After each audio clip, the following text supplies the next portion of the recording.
good morning, or afternoon, or evening.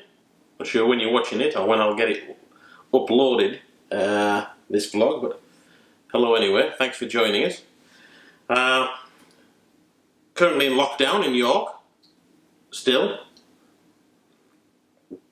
My haircut still survived. Looking a bit scratchy around the back, but survived. You may have already seen that vlog. I thought I would put together a short vlog just covering some of the stuff that we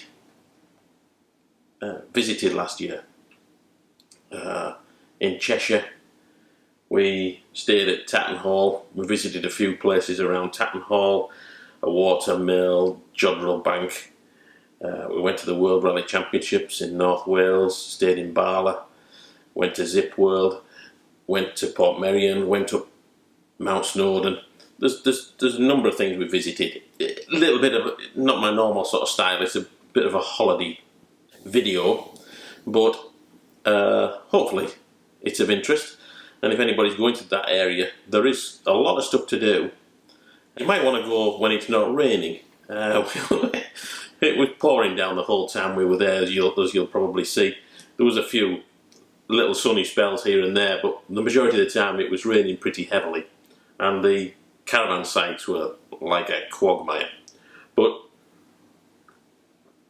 hopefully you might find something of interest if you go into that part of the world. Elaine and myself are certainly going to go back again once we get released. There's a number of things we wanted to pick up in that part of the world that we didn't have a chance to do, so we shall do that when the weather improves.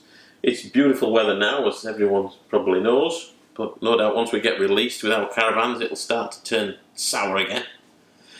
Not to worry, keep caravanning, hopefully you enjoy the video. See you then. Having left the east side of the country, York in glorious sunshine, this was the weather map that illustrates the problem we were experiencing. The journey over the Pennines on the M62 gives us a flavour of the weather ahead. We're on a small site at CL at Yew Tree Farm near Tatton Hall, just outside Chester, but you can see the amount of rain that was coming down. You can see the way the water's standing just under the grass level, how difficult it was to move around the site and how easy it chewed up. The site does have drainage built in, but because of the amount of rain we'd had, it just couldn't deal with it. Certainly the water hogs took a bit of cleaning when we got to the next site. You can see how easy they were picking the mud up. In fact, at one point I even had to venture across to Cheshire Oaks to buy myself a cheap pair of Wellingtons. Cheap being the operative word, because one of them actually leaks. But at least they did a reasonable job of keeping our feet free from mud. Stratton Watermill. This is a corn mill that dates back to 1351 and it remained in use right up until 1959. It was a really informative tour, and to see the working mill in action and a demonstration of it actually making flour was well worth a visit.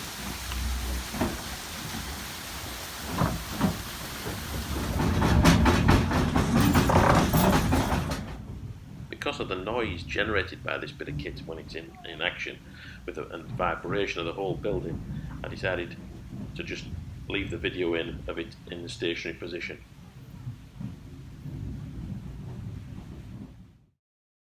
Jodrell Bank Discovery Centre. It's an observatory museum with the Lovell Radio Telescope on site. It's a UNESCO World Heritage Site. The observatory is 75 years old. Built in 1945. The Lovell telescope has been used for moon landings, as well as its primary use at the moment to service as a world-leading science research institute. Very interesting visit. Unfortunately, I don't have many photographs because we weren't allowed to keep our phones on when we visited the site. In fact, in the cafe, they're not even allowed to have a microwave in the cafe because of interference of the radio waves. Of course, Chester was a place we needed to visit, right on our doorstep, and we even managed to meet up with Nigel and Diane on board our old narrowboat Escapology, which was a treat. So Penyabont Touring Park was our next port of call, on the edge of Barla, which was a really nice spot, very pretty sight. We were able to get the awning up. Views of the lake very close by, and around the site, previous trees that have been cut down have all been carved into magnificent sculptures.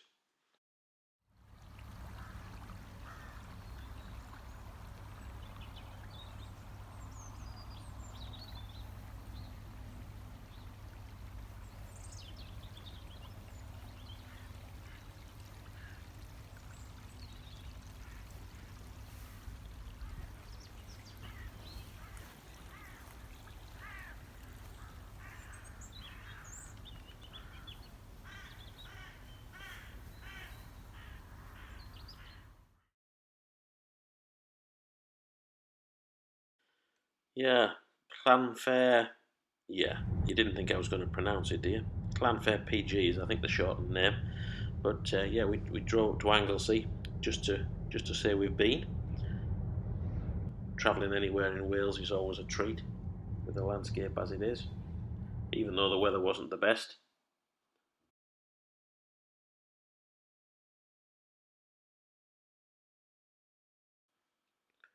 Once we got to our destination, we had to do a tourist thing and stand and have our photo taken with the station name. And then we visited the shop. This obviously gives the correct meaning of what the place name is all about. Later in the week we went to World FForest Coaster. Here we are, two adrenaline junkies, not. We do enjoy riding these forest coasters and alpine coasters. We got the bug from Switzerland, but we thought we'd try this one out. Probably not my favourite, but yeah, quite quick. A bit more of a roller coaster ride than a flowing ride. Quite nice sections through the forest.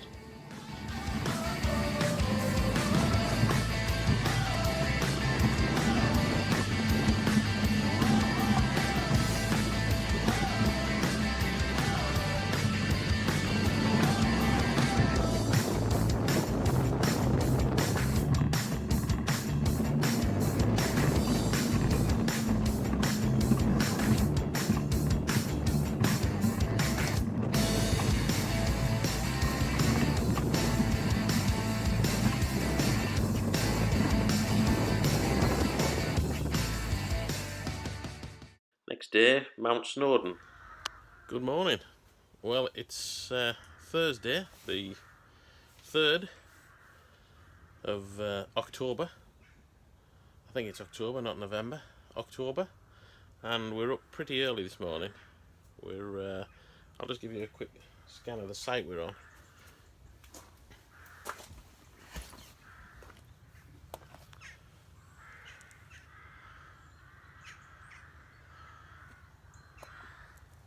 Yeah, this is the site we're on. Just on the edge of Lake Barla, and this morning we're going to go up Snowdon. You can see by the state of the floor the kind of sites we've been staying on one particular site in Tattenhall.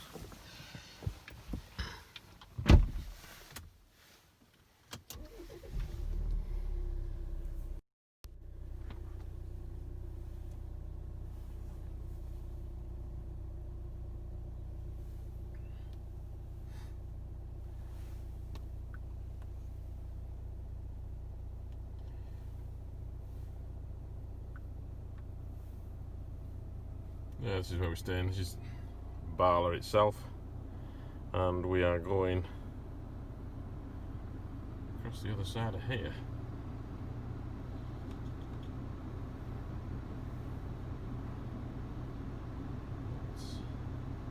I think it's about here, a little bit further up. Well, here we are, Clanberris, at the bottom of Snowdon. The plan was to get on a train at 10:30, the train that we booked last night. However, when we were halfway here, we got an email to say that train was full, even though we booked it last night. And they've already moved us to the next train, which is 11:30. So we got here in good time for a 10:30 train, and now we're far too early for a 11:30 train. So we went into the coffee shop and had a tea, but like all good coffee shops, fresh milk is in demand, so you have to have UHT. There was no apology at the ticket office when we picked the tickets up to say their system is crap. And the other little twist is that, the wind's got up. We can give you your money back, or you can go up on the train and it might stop halfway and we'll bring you back. And in that case, we'll give you a tenner back of your 40 quid. Or 39 quid. Anyway, we're sticking with it. We'll see how we get on.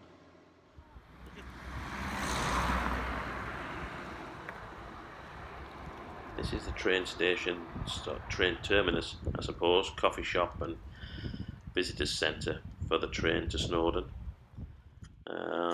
Either the engine clearly got its inspiration from this track. We picked the tickets up and then queued for the train. Very pretty, well maintained little station. It isn't long before we're a way off up the mountain side. Very steep incline, I suppose, as you'd expect as we're going up Mount Snowdon. Tip for anybody else travelling up there: it's probably better not to sit at the end nearest the engine, as it's pretty noisy.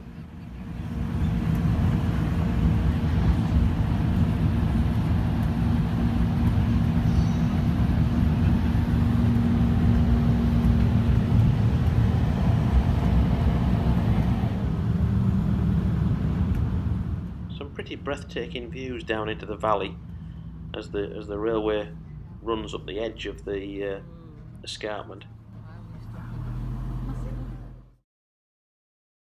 Here we are halfway. The next clip illustrates my point about being near the engine.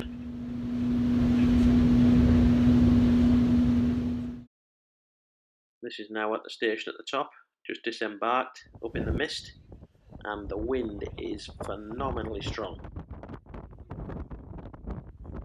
Walking up to the summit of Snowdon behind us there was pretty stressful. It's extremely windy on a very narrow path, and the wind felt as if you could blow you down into the valley.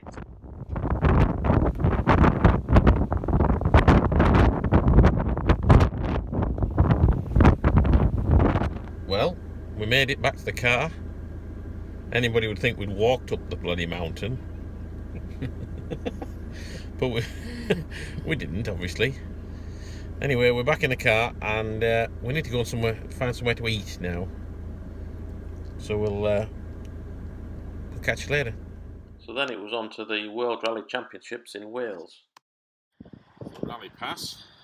I'm pretty sure people will know where we're going anyway. Looking at the state of the car, it's absolutely filthy. You can't even get in and out of it without getting up to the eyes.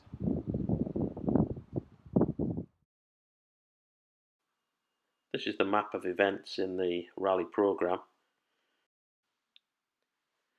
As we were based in Bala, we decided to go to the stage nearest us to start with, which was the Aberhynant stage, and then we'd go down to Dyfnant. I'm not quite sure whether that's the right pronunciation. And then finally, the following day, we'd go down to Sweet Lamb. All of the stages have a guide like this, a map showing you where to get to the stage. None of the stages are particularly great for access or plentiful parking, and several of the stages had actually stopped people accessing them 2 or 3 hours before the event, so it was important to get to them quite early. We got to this first one early and got parked up. Yes, it's another rainy day. Good morning. I'm just looking at your face. Good morning. We're in Aberhinant. Where the hell is it? Some in Welsh. Aberhinant. It doesn't make any more sense. Forest. Just outside Lake Barla. And it's raining. And it's rained all night. And it's been really noisy on the caravan. So we haven't had a great deal of sleep.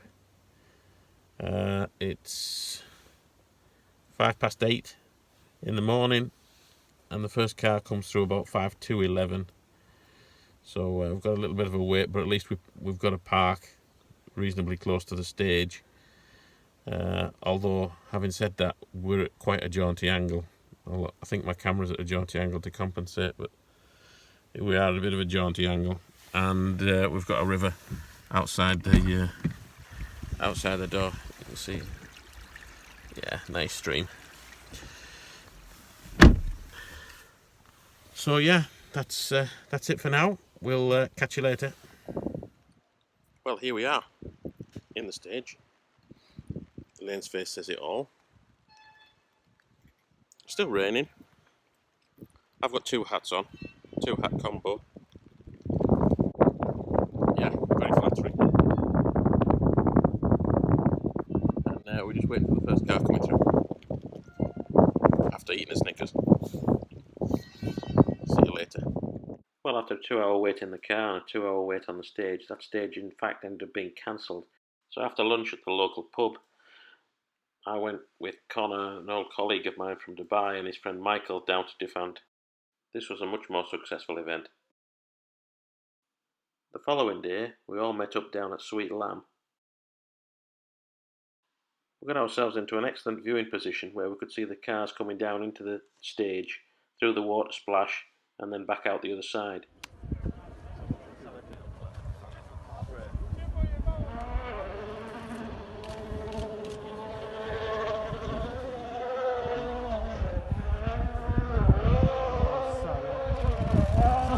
Il s'en sort plus. Mets la boule sur le volant.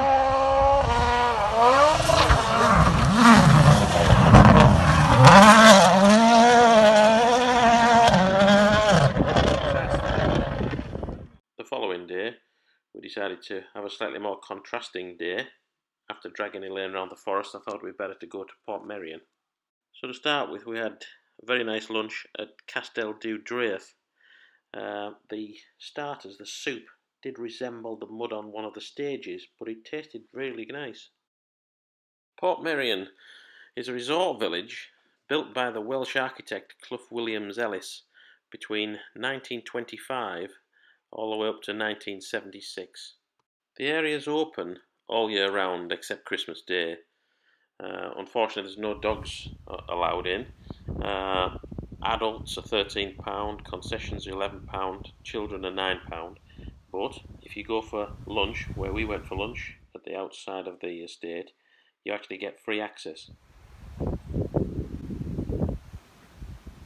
The architect's aim was to show that development didn't need to spoil the appearance and natural beauty of the area.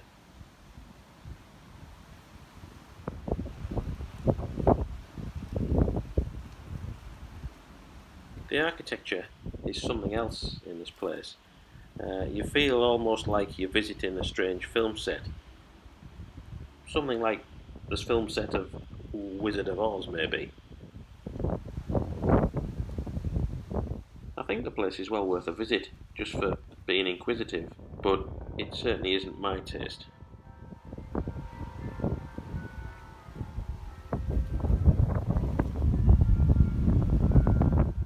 All the properties here are all part of the Port Marion estate, and they're all residential, so you can actually stay in them all. Accommodation here certainly would make for a unique break or holiday.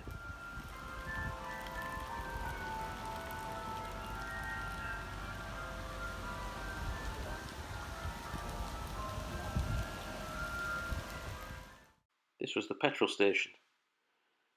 Quite a unique pump. Not very often you see those in modern filling stations. The wind certainly got up while we were there.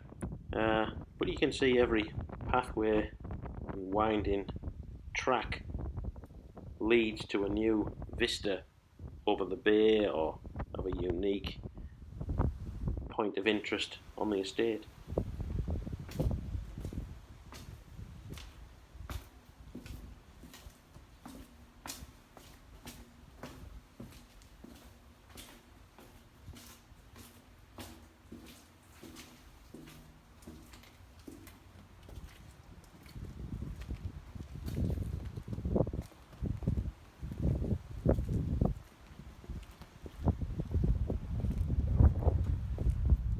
Certainly looking back on it, the estuary looks pretty grey.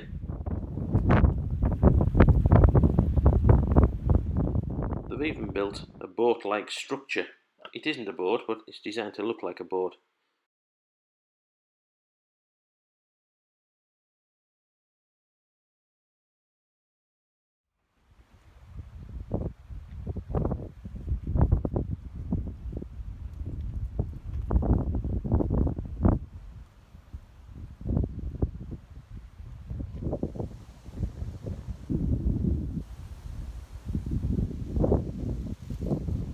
Scary, that.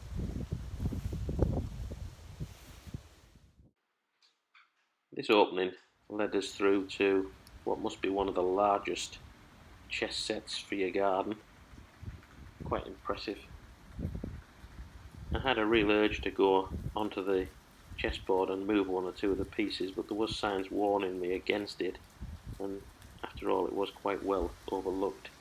I didn't want to get myself kicked out of Port Marion.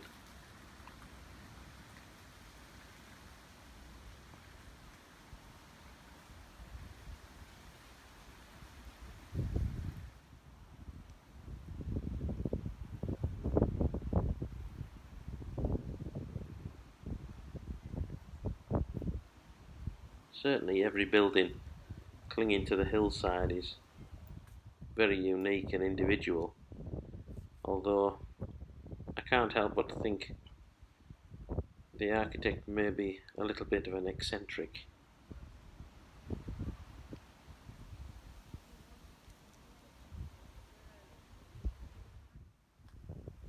Certainly a visit here makes for an interesting day out, and particularly if you come when the weather's pretty lousy, there's not a lot of other people here to share the space with, so you can get around quite easily.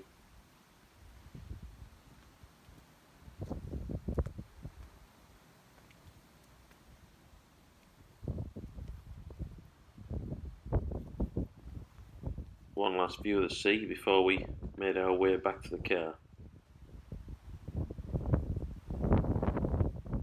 I hope you've enjoyed this vlog to North Wales and Cheshire. Until next time, bye for now.